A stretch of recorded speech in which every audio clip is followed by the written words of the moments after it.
முதல்ல பெண்களுக்கு இடஒதுக்கீடு கொடுத்தது எம்பெருமான் தாங்க.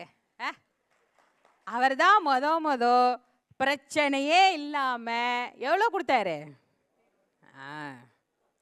50-50 கொடுத்தாருங்க. நம்ம தலைவர் மாதிரி ஒரு தலைவர் உலகத்துல கிடைப்பாரா?